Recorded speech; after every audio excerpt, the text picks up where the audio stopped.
3. É uma tem 3, essa tem uma 3.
Boa noite a todos. Vamos começar com a leitura do livro Sementes de Felicidade.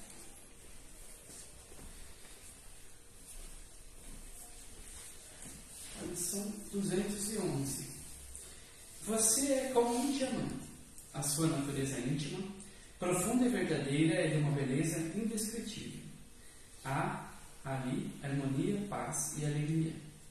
É ponto sensível de amor e energia cósmica. Para descobrir esse tesouro, desfaça-se dos maus pensamentos. Eles são indesejável envoltório da pedra preciosa. Aceite e ame a vida. Renda graças a Deus.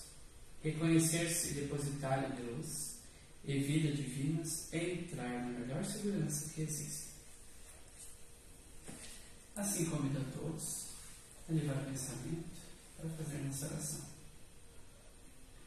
Deus, nosso Pai, Jesus, nosso Mestre, guias e protetores do plano maior, queremos nesse momento, primeiramente, agradecer por estarmos aqui novamente nessa casa de oração, agradecer pela semana que tivemos, pelas bênçãos recebidas, que são muitas e muitas vezes não lembramos de agradecer. Assim que agradecemos nesse momento, Senhor. Rogamos a Deus, os nossos guias e protetores espirituais dessa casa, que possam estar iluminando e abençoando cada um de nós aqui, encarnados ou desencarnados, para que assim possamos compreender bem tudo aquilo que vai ser ventilado nessa noite e que possamos assimilar em nossa mente, para que aos poucos possamos assim ir colocando em prática no dia a dia, para irmos seguindo degrau a degrau na escala do nosso aperfeiçoamento. Assim nós te agradecemos mais uma vez, e que a tua luz e a tua paz esteja sempre em nossos corações. Que assim seja. Assim seja.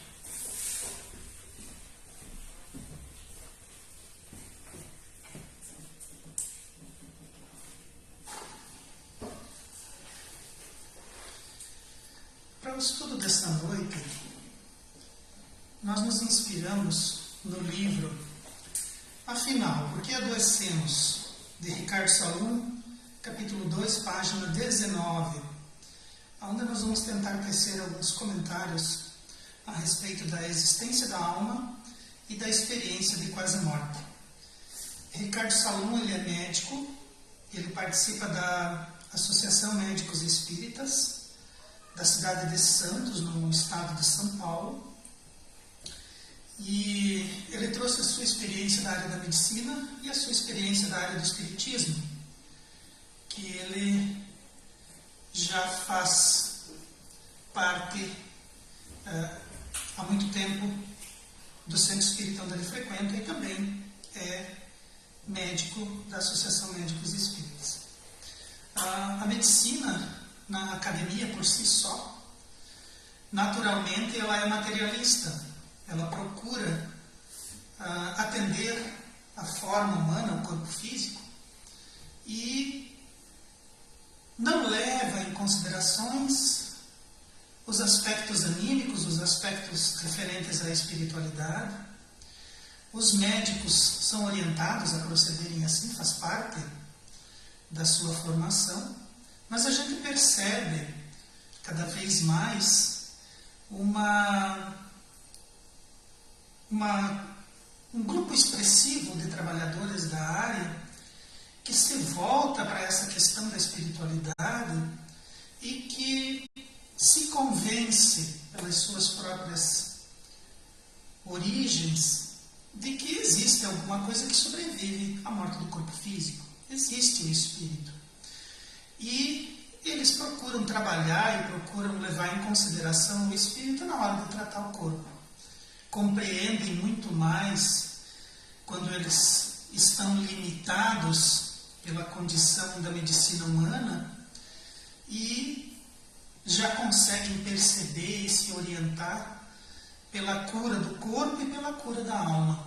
Então, é um movimento muito expressivo, muito interessante, o movimento dos médicos espíritas, das associações dos médicos espíritas. Já tem em cada estado, muitas cidades têm os seus, e eu acho que deve ter até uma federação dos médicos espíritas do Brasil. Nós vamos tecer comentários a respeito da existência da alma e da experiência de quase morte. O Espiritismo afirma que o espírito sobrevive à morte do corpo, evolui sempre e reencarna repetidas vezes para evoluir, ser provado nos seus aprendizados e realizar aquilo que compete no auxílio do progresso. Então, a doutrina espírita, o movimento espírita, traz para nós essas informações. E quem as descreveu, quem as elucidou para o codificador da doutrina espírita, Allan Kardec, foram os próprios espíritos. Eles disseram: nós estamos aqui, nós sentimos, nós vivemos, nós evoluímos, nós mantemos a nossa individualidade, nós sofremos, nós temos problemas morais que nós precisamos equacionar, nós vamos reencarnar novamente. Aqui não é o paraíso, mas também não é o inferno. Então essas informações os próprios espíritos trouxeram para Kardec. E nós, dentro do movimento espírita, nós, dentro do espiritismo, revivemos esses aprendizados. Então, o espírito sobrevive ao corpo. O corpo morre, mas o espírito não. O espírito evolui sempre, quando ele está encarnado e quando ele está desencarnado. Quando ele está fora do corpo, quando ele está vivendo na erraticidade. Quando ele encarna, ou mesmo fora, ele precisa ser provado. Nós precisamos provar aquilo que nós aprendemos. Nós precisamos reafirmar. Nós precisamos cimentar aquele conteúdo, aquele caminho que nós já percorremos. E quando nós estamos encarnados ou desencarnados, nós precisamos trabalhar pelo progresso. Cada um de nós tem uma participação. Quando a gente encarna aqui na Terra, no começo nós participamos do progresso sendo filhos, depois nós participamos do progresso sendo estudantes, depois nós aprendemos as profissões e daí vamos trabalhar na sociedade, em prol da sociedade, em prol do progresso dessa sociedade. Nós precisamos vir e promover a ascensão, o progresso, o bem. Nós precisamos educar os nossos filhos, nós precisamos cuidar dos nossos velhos, nós precisamos auxiliar a sociedade, nós precisamos promover o progresso, nós precisamos trabalhar pela paz, nós precisamos trabalhar pela ordem. Isso é o que nós precisamos fazer. Faz parte do nosso trabalho, da nossa jornada evolutiva, do nosso processo encarnatório, realizar as coisas do bem e realizar o progresso. Porém, todavia, como poderíamos provar que o Espírito existe? Porque todas essas premissas, elas são muito, muito boas, né? O corpo sobrevive, nós estamos sempre evoluindo, nós reencarnamos diversas vezes, nós precisamos provar os nossos aprendizados, nós precisamos trabalhar pelo progresso. e se não existisse espírito? Tudo isso vai por terra. Tudo isso perde o sentido. Parece que aquilo que parecia tão claro, tão límpido, tão correto, falta alguma coisa. Então, precisamos encontrar o Espírito, precisamos ver esse Espírito, precisamos provar que o Espírito existe. Mas os próprios Espíritos é que se provam. Chico Xavier, que era o maior dos médiuns, que possuía muitas das qualidades necessárias para o exercício da mediunidade, e que falava com os espíritos, via espíritos, convivia com os espíritos, convivia com o seu próprio mentor, Chico Xavier disse que o telefone toca de lá para cá. Então nós não podemos convocar um espírito para que ele venha até nós. Nós precisamos aguardar que um espírito nos ache interessante o suficiente para ele vir ter conosco. Ou aqueles espíritos que se recusam a abandonar o planeta e as coisas materiais, que de repente fazem morada ao nosso lado, nos obsediam, nos assediam e fazem com que a gente viva uma vida mais difícil, mais sofrível por conta dessas companhias espirituais que nós sentimos e que nós coexistimos, mas que nós não temos como ver. E dentre os nossos sentidos nós temos a audição, nós temos a visão, nós temos o paladar, nós temos o tato, e é com esses sentidos que nós viríamos, ou ouviríamos, ou sentiríamos um espírito. Então, se o espírito não vier por um desses sentidos, é possível que ele esteja ali do nosso lado e nós simplesmente não saibamos da sua estadia ou da sua existência ali naquele momento. Então é complicado provar que o Espírito existe.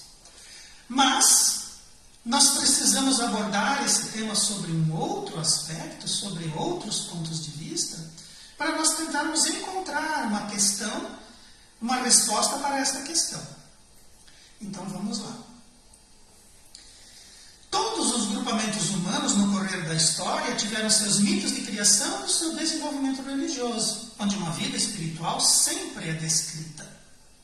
E o cuidado com o corpo inerte dos seus companheiros parecia respeitar essa realidade.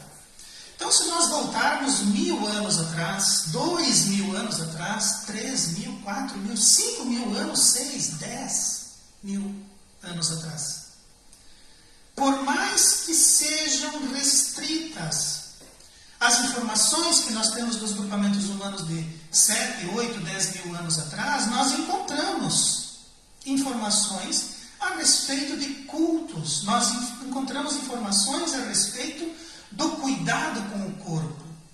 Então, lá nas cavernas, lá nos sítios arqueológicos, de repente alguém escava um indivíduo que tem um esqueleto humano, e de repente esse indivíduo foi enterrado com as suas roupas, feitas de pele, feitas de couro dos animais, e junto o seu anel feito de osso, a sua faca de pedra, o seu arco e a sua flecha. E ele foi colocado devidamente num lugar, havia couro embaixo dele, havia couro em cima dele, uma camada de pedras e a terra. Por que esse ritual? E daí você continua pesquisando, descobre outra sepultura nas mesmas condições. Então era um ritmo, era uma atividade que se fazia. Por que cuidar daquele corpo? O que esses antepassados dos seres humanos entendiam a respeito daquele indivíduo que foi enterrado com as suas coisas? Então, obviamente, eles pensavam, eles entendiam que existia uma vida espiritual e que aquele corpo pertencia àquele espírito, que as coisas daquele corpo eram dele, e eles respeitavam isso e cuidavam, veneravam. Então há indícios de que, por mais antigo que seja o grupamento humano, há um desenvolvimento religioso e há um entendimento de uma vida espiritual. Devemos levar isso em consideração. Porque se nós estamos fazendo um pensamento, nós estamos fazendo uma busca, nós estamos fazendo um processo filosófico para descobrir se existe alma, nos nossos antepassados, restritos como era, parece que eles não tinham dúvida a respeito disso. Olhando daqui, entendemos dessa forma. Relatos antigos trazem o pensamento filosófico do passado, onde os nossos precursores tentam desvendar o insondável, utilizando aquilo que eles tinham de conhecimento, aquilo que eles possuíam, e buscando explicar nossa relação com o fenômeno anímico da alma através da existência positiva da alma. Então, dentro da história escrita, dentro da história documentada dos seres humanos, nós temos registros aonde se fala, aonde se busca, aonde se mostra o fenômeno anímico. E essa relação que eles tinham com esse fenômeno anímico era positiva, não era de negação. Então, se nós voltarmos no passado, estudarmos a obra de Platão, fala a respeito, a Grécia Antiga, eles tinham os daimons, os gênios, que eram os orientadores, os portadores da luz, os portadores da informação. Eles não sabiam direito o que era. Os nomes que eles davam eram de acordo com os conhecimentos que eles possuíam. Mas eles descreviam essa relação como positiva. Lá em Sócrates, em Platão, no Egito Antigo, eles construíam até pirâmides, porque o faraó realizava uma jornada pelo plano espiritual. E encontrava um Deus antropomórfico, mas que pesava o coração dele numa balança, colocava o coração e eles extraíam as vísceras dos corpos mumificados e em um jarro eles colocavam o coração. Esse coração, esse Deus pegava, colocava na balança o coração e no outro prato da balança colocava uma pena de ganso, que era a representação da verdade. Então, a pena de ganso deveria ser mais pesada do que o coração deveria ser leve. Se o coração fosse leve, aquele indivíduo entrava no paraíso, ia ter vida eterna. E se o coração dele fosse pesado, um monstro comia o coração e aquele indivíduo desaparecia. Desaparecia, inclusive, da realidade espiritual. Então, eles explicavam os fenômenos anímicos com os conhecimentos que possuíam, mas tinham uma relação positiva com esse fenômeno anímico. Se nós observarmos também as filosofias hinduístas, eles falam a respeito da reencarnação, da metempsicose. Se nós olharmos o budismo tibetano também, eles falam a respeito das reencarnações, das migrações das almas. Os mormons também falam isso. Nós temos pesquisadores dos anos 1800 e 1900, Swedenborg, Clarke, Sidavik, Bosano, Raymond, Moody, etc. Temos muitos outros nomes que falam a respeito, que pensam a respeito e que procuram elucidar de forma positiva essa relação. Nós temos também relatos de soldados feridos em batalha na Primeira e na Segunda Guerra Mundial. E esses relatos dão conta de experiências similares, onde aqueles homens diziam sentir os abalos da morte com suas dores, em seguida um profundo alívio daqueles pesares, relatos de um sono sem sonho, alegrias inesperadas e, de repente, a informação de que tinha que voltar. Voltar onde? Voltar para a matéria. Então, esses soldados feridos, e eram muitos, não há dúvida de que eram muitos soldados na Primeira e na Segunda Guerra Mundial. Esses soldados, de repente, começaram a ter essas relações, essas experiências de quase morte. E esses soldados começaram a contar um para os outros. E muitos pesquisadores, muitos médicos, muitas enfermeiras começaram a registrar isso. Então, esses soldados, que eram muitos, sofriam os abalos. Então, uma bomba explodia, alguém tomava uma rajada de metralhadora e eles sentiam a bomba explodindo, eles sentiam os projetis atingindo o corpo dele, eles sentiam o sangue, o gosto do sangue na boca, eles sentiam a fraqueza, eles sentiam que perdiam os sentidos. Então, eles sentiam que estavam morrendo. Eles não tinham dúvida, eles estavam numa batalha e haviam sido feridos. Estavam morrendo. Sentiam as dores que isso representava. Se sentiam morrer. Logo em seguida, eles relatam que sentiam alívio.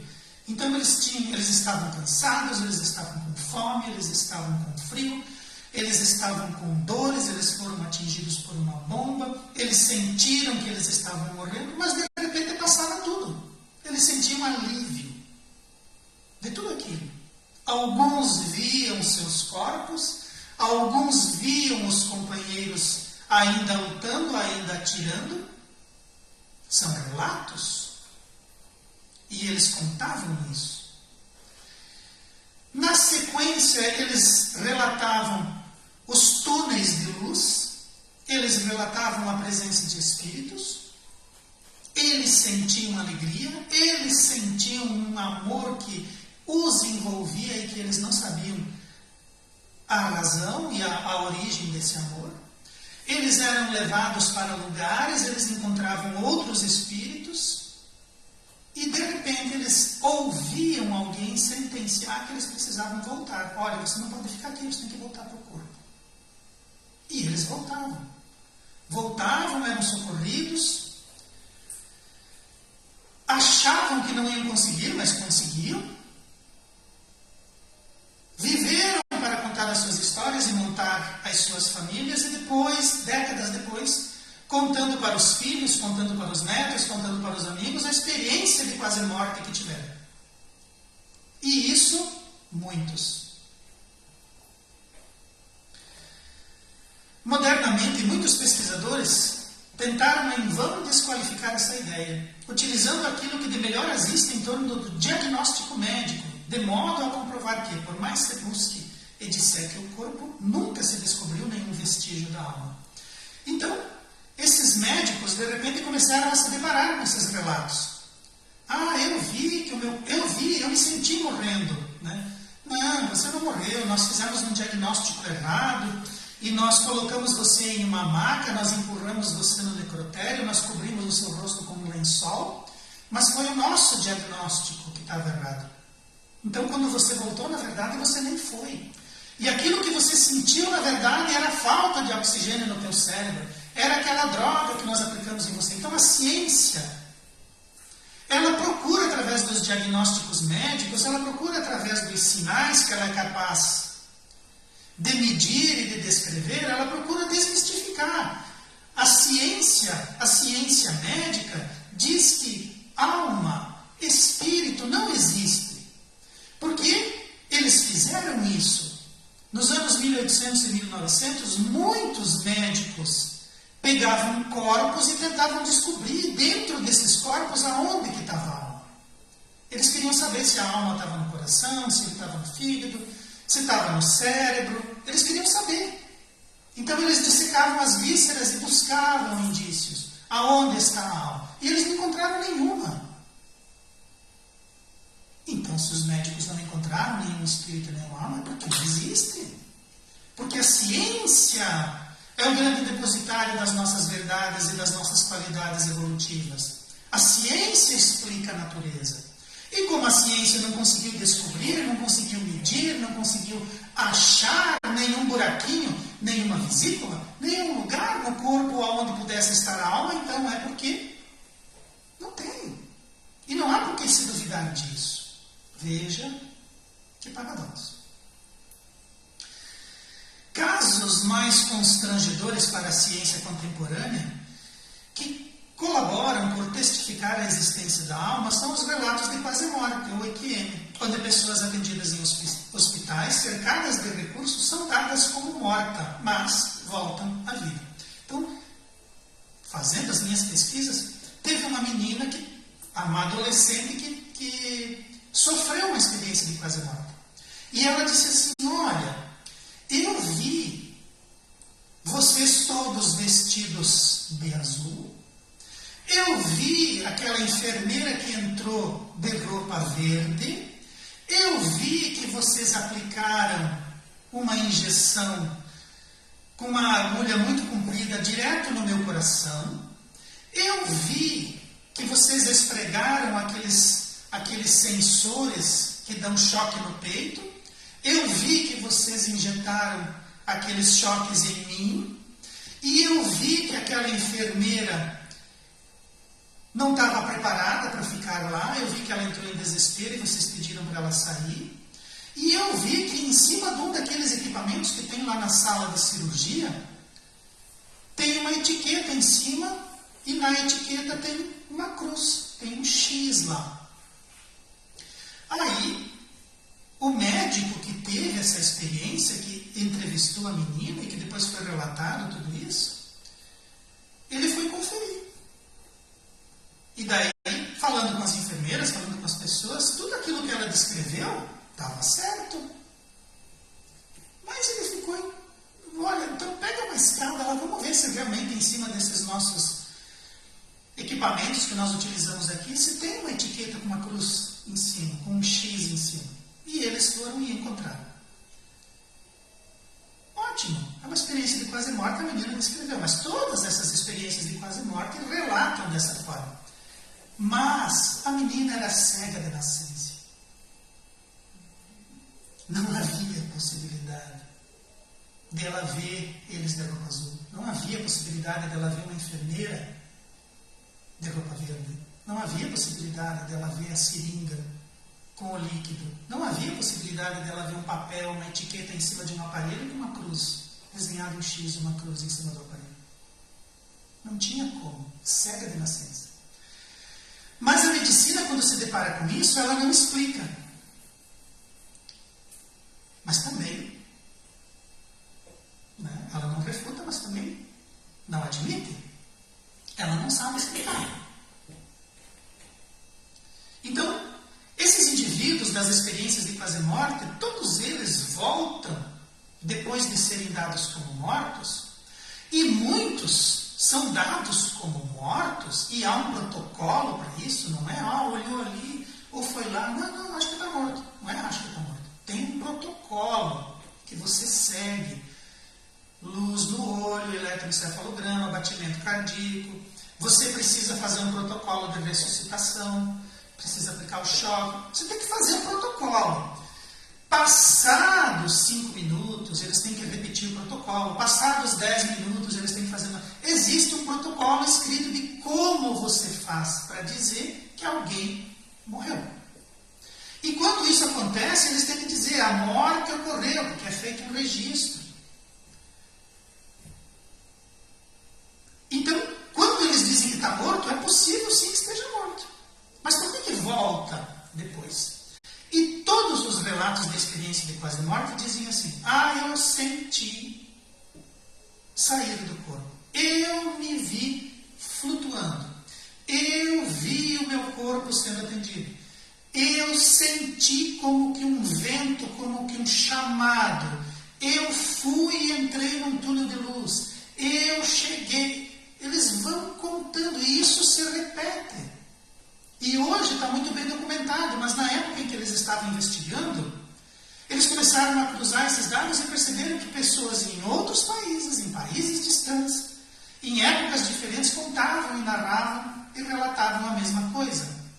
Todos eles vão, todos eles se sentem acolhidos, todos eles não sentem medo, eles se sentem amados, eles percebem que há um propósito naquilo tudo. Eles não estão ali atarantados, eles sabem que há um propósito. As pessoas falam com eles, eles se sentem atendidos, eles são orientados e de repente alguém diz assim: olha, você tem que voltar. Ou em alguns casos você quer voltar ou você quer ficar. Eles ainda podem escolher. E quando eles voltam conscientes. Eles sabem que morreram. Eles sabem que voltaram. Eles contam o que eles viram. Eles estavam conscientes. Diferente, por exemplo, quando a gente fica inconsciente. Quando a gente fica inconsciente, né, você entra lá num coma por conta de um acidente ou de uma necessidade médica, tu passa 10 dias lá na UTI e você não lembra absolutamente de nada. Não lembra. E 1 ano, 2 depois, alguém pergunta: não, eu não lembro. Não lembro daquele período. Eu não lembro do acidente, eu não lembro. Não lembra. Mas quem morre volta e diz que lembra. E conta, e narra, e diz o que houve. todos voltam modificados. Todos eles, alguns inclusive a família, perdem a família se afasta deles, porque eles voltam modificados. Eles não têm mais medo da morte, eles têm certezas que ninguém mais tem, eles falam disso com absoluta segurança e as pessoas ao redor não conseguem assimilar, entender, aceitar e se afastam. Mas eles não se importam. Outra coisa, o indivíduo passa por uma EQM quando ele é jovem. Experiência de quase morte lá nos 20 anos. 40 anos depois, os mesmos médicos, as mesmas pesquisas que foram feitas lá na juventude dele, voltam e fazem as mesmas perguntas e o indivíduo dá as mesmas respostas. 40 anos depois, 30 anos depois, 20 anos depois. Não se altera a experiência. Em praticamente todos. Alguns esquecem alguns fatos, narram outros, mas em 80%, 90% dos casos a história não se altera em nada. E o indivíduo, com as certezas que tinha na experiência de quase morte, 30 anos depois as mantém. As famílias se foram, os amigos os abandonaram, mas eles não abandonam a experiência e ficam, preferem a experiência que tiveram a ter que ficar explicando ou se escondendo com as pessoas que não aceitam. Dessa experiência, os indivíduos saem sem danos nos tecidos cerebrais. Então, os indivíduos ficam mortos, há casos em que eles ficam mortos meia hora, 40 minutos, 1 hora. E, de repente, eles voltam. E não tem dano no tecido cerebral. É porque não é para ter dano. Eles contam sua passagem com riqueza de detalhe, expressando uma consciência que nem supunham ter, afirmando encontros com outros espíritos que lhes falaram sobre a volta. Todos eles, todos que passaram por a experiência de quase morte, dizem que em algum momento alguém disse: você tem que voltar. Voltar para onde? Para a realidade física, voltar para o corpo. Se esses indivíduos que são dados como mortos, e eles não são dados como mortos numa oficina, eles não são dados como mortos numa farmácia, eles não são dados como mortos lá na praia, eles são dados como mortos dentro de um hospital, conectados com máquinas, com pessoas capazes para atender-lhes. Como que esses indivíduos não conseguiram socorrer aquele indivíduo e de repente fazem o protocolo, dizem que eles estão mortos e eles voltam e contam esses detalhes. E daí eles dizem assim: alguém do outro lado falou para mim e eu tive que voltar. Eu quem? Eu, espírito. Eu, consciência espiritual. Eu, alma. Eu tenho que voltar. E eles voltam. Muitos dizem assim: mas eu não queria voltar. Mas eles me fizeram entender que era melhor. Então eles voltam para o corpo, voltam para a vida material, e os médicos têm mais uma EQM para explicar, e eles simplesmente não conseguem.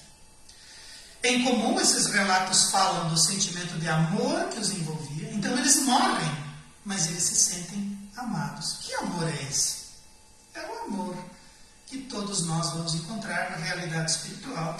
Todos nós, como os espíritos, vamos sentir que a vida nos envolve, que Deus existe e que Ele nos ama. E não só Ele, né? Toda a pleiade de espíritos que nos aguarda do lado de lá. Os nossos mentores, os nossos orientadores, os nossos espíritos familiares, os nossos amigos que nos amam. Então, esses indivíduos voltam descrevendo um amor que os envolvia. Descrevem uma paz e uma tranquilidade que eles sentem. Vocês sentem paz e tranquilidade? Vocês saberiam descrever isso como sentimento?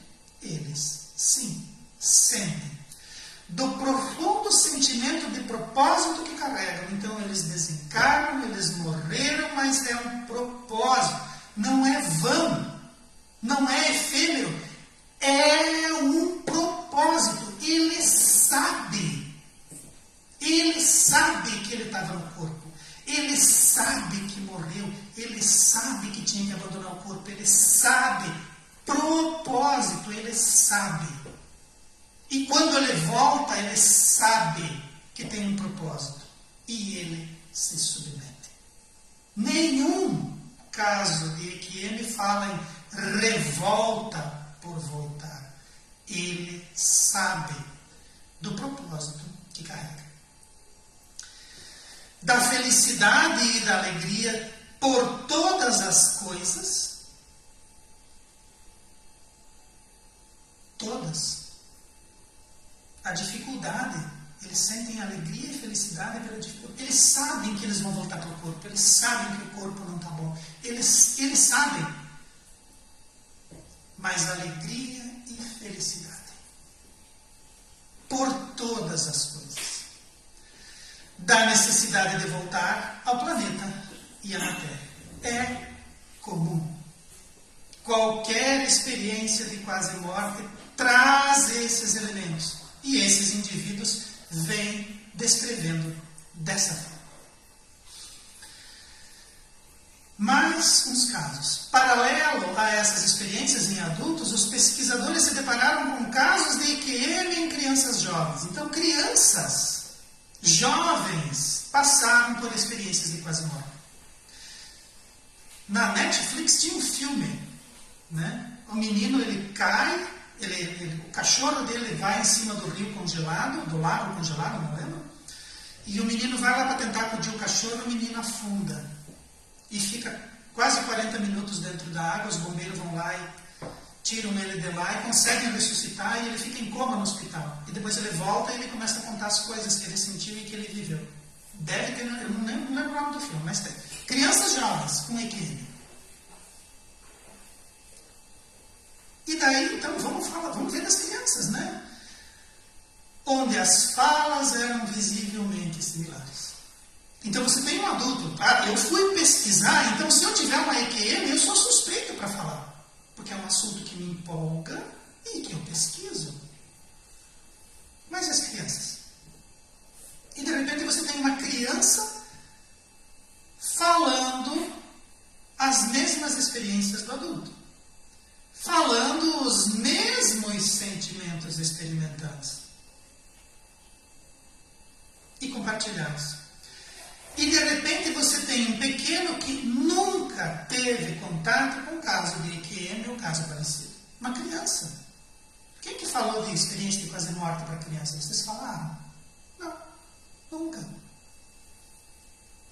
Mas você tem crianças passando pela mesma experiência. E daí eles dizem, eu saí do corpo, eu caminhei, veio um titio, me pegou na mão. Veio um titio. E você foi com esse titio? Claro, eu conhecia ele era querido. E daí? Os médicos não explicam. Mas eles não querem falar sobre isso. Vai que eu vou ter que admitir que espírito existe, que alma. Bom, mas ainda não satisfeitos, outra linha de pesquisa nesse sentido buscou casos envolvendo pacientes que haviam tentado suicídio e que, por algum motivo qualquer, não tiveram êxito na tentativa de consumirem-se, sendo resgatados da zona da morte. Então tem aquele que sofre um acidente e vai lá, meio que morre, né? Mas tem aquele que atenta contra si mesmo. Aqueles que tentaram o suicídio e meio morreram. Tiveram uma experiência de quase morte. Mas os bombeiros chegaram, os médicos chegaram, conseguiram trazer o indivíduo de volta. Será que é a mesma coisa? Eles também se referem a uma consciência completa do ocorrido. Então vamos lá. Experiência de quase morte em indivíduos que praticaram o suicídio. Será que é a mesma coisa? Consciência completa do ocorrido. Então eles estavam conscientes. Ponto em comum. A presença de outros espíritos.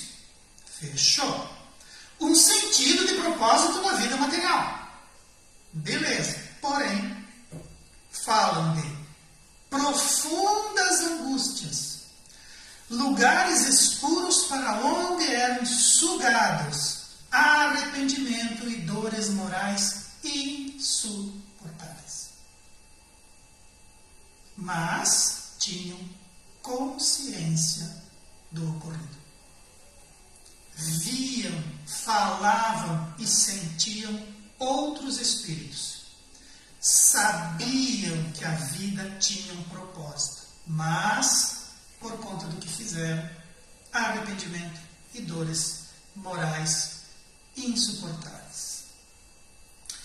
Os quase suicidas afirmam a existência da mesma realidade consciente após a saída do corpo material, porém com aspectos diametralmente opostos, haja vista que desses o desembarque no corpo foi provocado e dos outros a causa da morte era mais ou menos natural, o mais natural possível, né? Então nós temos indivíduos que têm experiências de quase morte natural e os indivíduos que têm experiência de quase morte provocada.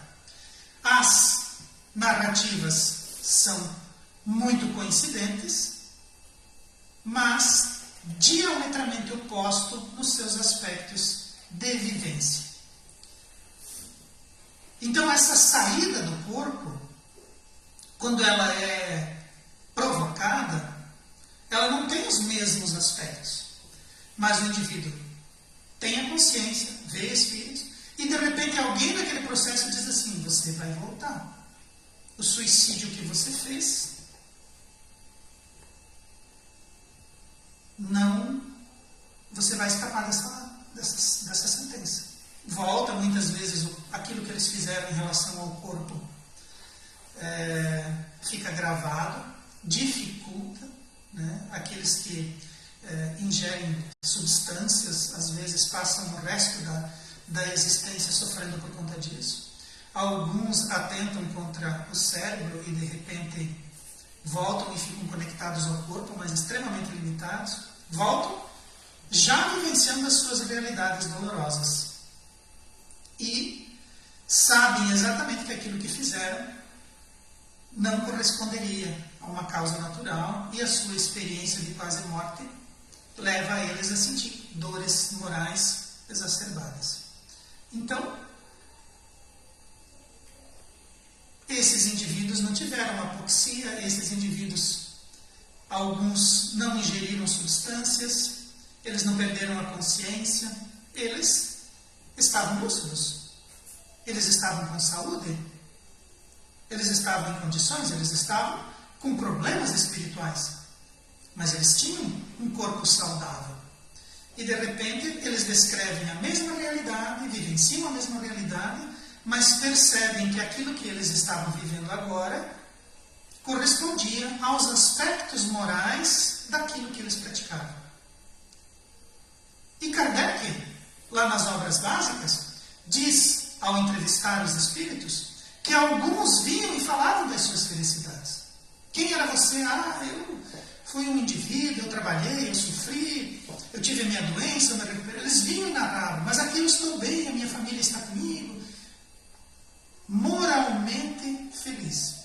E aqueles outros indivíduos que, tendo as posses, tendo as condições, fazendo aspectos menores da vida de relação, atrapalhando o progresso e a sociedade ao invés de auxiliá-la, desencarnavam, vinham e contavam: olha, eu estou aqui, eu estou vivo, eu estou convivendo, mas eu não tenho paz, eu não tenho felicidade, eu não tenho tranquilidade. Eu sei que eu errei, eu encontro isso todos os dias, eu vivo a minha falta de hombridade, eu vivo a minha falta de moral e de caráter. Eu sinto e eu não estou feliz. Mas eu sei que a culpa é minha, que a responsabilidade é minha. Eu sei que eu fui leniente, eu sei que eu fui preguiçoso, eu sei que eu adiei, eu sei que eu fugi, eu sei que eu execrei. Eu sei. Mas saber não basta. Não isenta. Saber não redime. E daí o que você quer fazer? Eu quero voltar. Quero fazer de novo. Eu sei que eu preciso voltar. Porque se eu voltar, eu dou jeito. Agora eu sei que eu dou jeito. Eles narram isso. Então, quando Kardec conversa com essas entidades, ele está falando com consciências. Com indivíduos que pensam, que sentem, que sabem, que foram orientados. Jogos Felizes é a mesma coisa. Eu sei que eu estou feliz, eu sei que eu evoluí, eu sei que eu consegui, eu sei, ele sabia.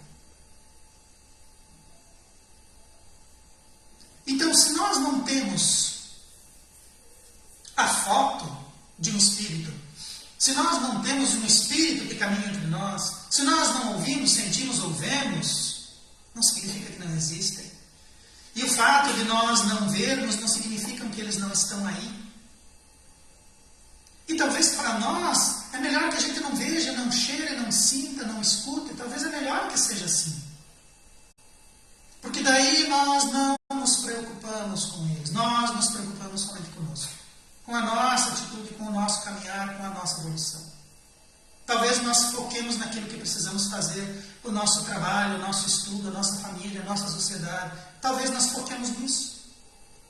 Talvez nós, vivendo como vivemos na Terra, vivamos a experiência terrestre. E quando desembarcarmos do corpo, tenhamos a coragem e a humildade de viver a experiência do Espírito. Sem medo, sem remorso, sem culpa. Fazendo aquilo que devemos no tempo que estamos designados a fazer. Sob esses enfoques, a ciência cada vez mais se aproxima de admitir e referendar a existência do espírito que habita o corpo. E dele ser capaz de manter sua individualidade e consciência após o desencarne, fazendo mudar radicalmente os paradigmas médicos desse dia em diante. Então, a medicina cada vez mais, e os médicos espíritas cada vez mais dentro da medicina, estão levando essa consciência, estão despertando, estão trazendo esse diálogo, estão observando essas experiências, estão realizando experiências novas. E os paradigmas médicos, eles começam a mudar. Quem vai provar para nós que o espírito existe? A nossa ciência. Porque é para isso que ela serve. Nós não sabíamos dos planetas. Nós os vimos e os descobrimos. Nós não sabíamos do átomo. Nós descobrimos, medimos, nós inventamos equipamentos que foram atrás deles. Nós não sabíamos dos aspectos menores da natureza. Cada vez mais nós estamos descobrindo isso. Nós não sabíamos dos aspectos do corpo. Cada vez mais estamos descobrindo referências a respeito do nosso corpo. Há algum tempo atrás, fizeram experiências a respeito do DNA.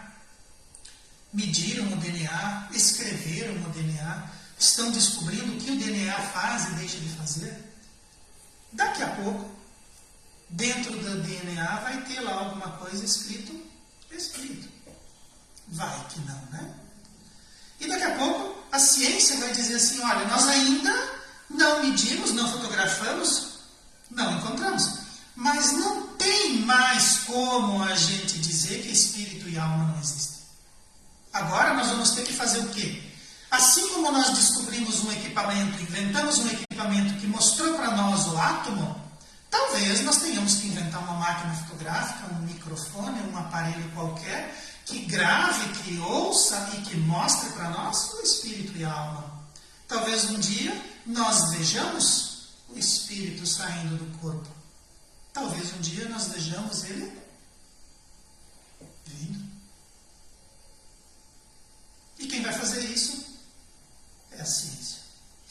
A vivência das expiações terrestres sobre a ótica do espírito imortal altera radicalmente nossa perspectiva reencarnatória, pois se sabe o porquê da dificuldade, auxiliando assim a suportar toda sorte de agruras por entender, que representam lições para a alma que viaja. Então, se nós observássemos as nossas caminhadas, a nossa existência, e nós olhássemos ela só sobre o olhar do corpo, nós não resistiríamos, porque é uma extensa falta de sentido, né? Nós não temos como nos orientar. Mas quando a gente olha pelo olhar do espírito que não morre, tudo faz sentido. Até a morte, que é uma coisa definitiva, ela passa a ter um sentido. Ela é uma experiência. E nós, como espíritos que encarnam e desencarnam, quantas vezes nós já desencarnamos? Quantas vezes nós já morremos? Eu, como sou uma pessoa muito curiosa, eu já vi pelo menos umas 4 ou 5. Eu ainda vou contar uma hora dessa para ter certeza. Mas eu vi 4 ou 5. Mas foi muito mais, com toda certeza. Até onde eu cheguei, o que eu envergo não é só 4 ou 5, né? Deve ser umas 40, 50. Então, quando a gente olha sobre esse aspecto, medo da morte, não, mas da consciência, sim, porque a consciência fica. E os espíritos que sofrem dizem, eu sei aonde eu errei. Eu sei por que eu me perdi. Eu sei. E o pior é que aquilo que a gente faz, aquilo que a gente vive, aquilo que a gente lança, aquilo que a gente impede, aquilo que a gente extravia, volta para nós. Porque é nosso. Então os crimes não são contra as pessoas, são contra nós. As dificuldades que nós lançamos não são contra, são para nós. Nós estamos criando o nosso futuro. Nós estamos construindo os caminhos aonde nós vamos caminhar. Nós estamos colocando as pedras, os espinhos e as urzes no nosso caminho. Nós. Então essa consciência da dificuldade deve ser um alerta para nós. Porque se eu não quero vivenciar dificuldades e ninguém as quer, nós devemos começar a propiciar melhores escolhas e melhores posicionamentos para nós. Quando a gente auxilia, eu não estou auxiliando o outro, na verdade eu estou auxiliando a mim mesmo. Quando eu oriento, eu não estou orientando só o outro, eu estou orientando a mim mesmo. Quando eu compreendo, eu estou demonstrando não só a compreensão para o outro, eu estou compreendendo a mim mesmo. Quando eu vivo as lições do Cristo e quando eu vivo as lições do Evangelho, eu estou vivendo para o meu bem. Quando eu sou egoísta, quando eu sou desprovido de caridade, eu estou tirando caridade, amor, orientação, paz e equilíbrio de mim mesmo. Então, vamos olhar a nossa vida material com esse olhar do Espírito, que sobrevive e que vai encontrar a si mesmo depois da linha da morte. E vamos entender que como nós temos que ir e voltar, é melhor que a gente volte em melhores condições, porque nós trabalhamos para isso. Esse é um pequeno relato, há muito mais. Esse livro ao qual eu me referi, afinal, por que nós adoecemos, ele faz parte da nossa biblioteca do Clube do Livro Espírita. Eu não tinha tido tempo de ler ele ainda, por conta dos outros livros, mas agora eu peguei, eu acho que deve ter mais coisas lá para a gente voltar a usar esse livro em outras abordagens. Gostaria de convidar a todos para que nós fechássemos os olhos, elevássemos o nosso espírito. Já que temos consciência disso, vamos nos libertar momentaneamente das amarras do corpo físico e vamos buscar então essa realidade espiritual que está junto de nós. Vamos então buscar essas orientações dos nossos amigos espirituais, dos nossos mentores espirituais. Vamos procurar nos colocar também nós como espíritos que estão em viagem. Vamos tentar buscar compreender e entender a realidade que nos cerca, esse propósito de vida ao qual esses espíritos se referem, a entrega que precisamos ter às coisas materiais e às coisas espirituais, unindo as duas e não separando, porque elas são uma consequência da outra. E o que você faz aqui repercute no mundo de lá. E aquilo que você faz lá repercute no mundo de aqui. As existências são solidárias, o espírito é o mesmo e ele está aqui para evoluir e se melhorar. Que possamos compreender essas lições, acreditar então que nós somos espíritos. Quando falamos nessas experiências, não falamos das experiências dos outros, falamos das experiências que nós podemos ter. Que o Mestre Jesus envie os seus trabalhadores para que eles nos cerquem de carinho e de orientação. que os bons livros e as boas orientações cheguem até nós e que nós estejamos presentes em espírito e em consciência para poder absorver, ouvir e reservar em nosso coração o espaço que precisamos dar, a atenção que precisamos dar a essa realidade. Que o Mestre Jesus seja a luz do nosso horizonte e que Ele ilumine o caminho aonde iremos colocar os nossos passos. Que assim seja.